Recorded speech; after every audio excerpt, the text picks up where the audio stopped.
Viewers বন্ধুরা, আশা করি সবাই ভালো আছেন। অনেক দিন পর একটা ভিডিও আপলোড করলাম এবং আজকের ভিডিওটি হলো উত্তরা দিয়াবাড়ি। ঢাকা শহরের মধ্যে এরকম একটি জায়গা আসলে খুবই সুন্দর একটি জায়গা। আপনারা যদি ছুটির দিনে অথবা ঘুরতে যান তাহলে কিন্তু এই জায়গাটা আপনারা উপভোগ করতে পারবেন। ঢাকা শহরের মধ্যে খুবই একটি সুন্দর জায়গা।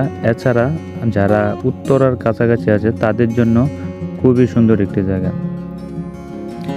আমরা 2-3 জন বন্ধু মিলে ওইখানে ঘুরতে গিয়েছিলাম। বিশেষ করে উত্তরার দিয়াবাড়িতে যে উঁচু উঁচু বিল্ডিংগুলো দেখা যায় ওইগুলো আমার কাছে খুবই বেশি ভালো লাগে। আমি আশেপাশে থাকি কিন্তু এখানে তেমন একটা যাওয়া হয় নাই। ওই সময় ফার্স্টে গিয়েছিলাম এবং জায়গাটা খুবই ভালো লেগেছিল। উত্তরা দিয়াবাড়িতে যদি আপনারা ঘুরতে যান তাহলে সেখানে দেখতে পারবেন অনেক নার্সারি এবং এই সব নার্সারিগুলোতে বিভিন্ন ধরনের ফুল গাছ এবং ফল গাছ পাওয়া যায়। আপনারা চাইলে সেগুলো কিনে নিতে পারবেন।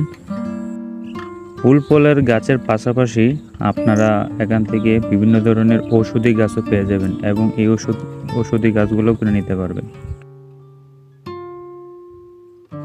দিয়াবাড়ির এই জায়গাটা আমার কাছে খুবই বেশি ভালো লাগে। এখানে আপনারা দেখবেন অনেক নাটকের শুটিং এবং ছবির শুটিংও কিন্তু মাঝে মধ্যে করা হয়।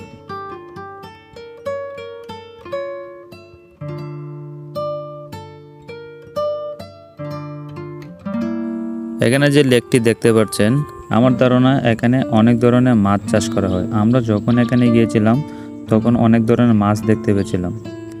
আর এছাড়াও আপনারা এখানে বোট রাইড করতে পারবেন। তবে এই লেকে নেমে আপনারা গোসল করতে পারবেন না অথবা এই লেকটিতে নামতে পারবেন না, কারণ এখানে নিষেধ দেওয়া আছে।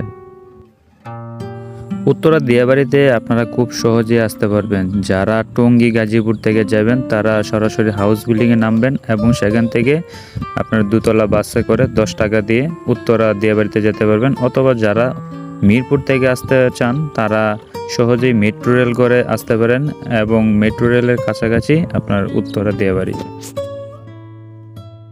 আজকের ভিডিওটি এই পর্যন্তই। সবাই ভালো থাকবেন আর সবার কাছে অনুরোধ, আমার এই চ্যানেলটি নতুন, সেই জন্য চ্যানেলটি আপনারা সাবস্ক্রাইব, লাইক, কমেন্ট করে চ্যানেলটির পাশে থাকার জন্য অনুরোধ জানাচ্ছি।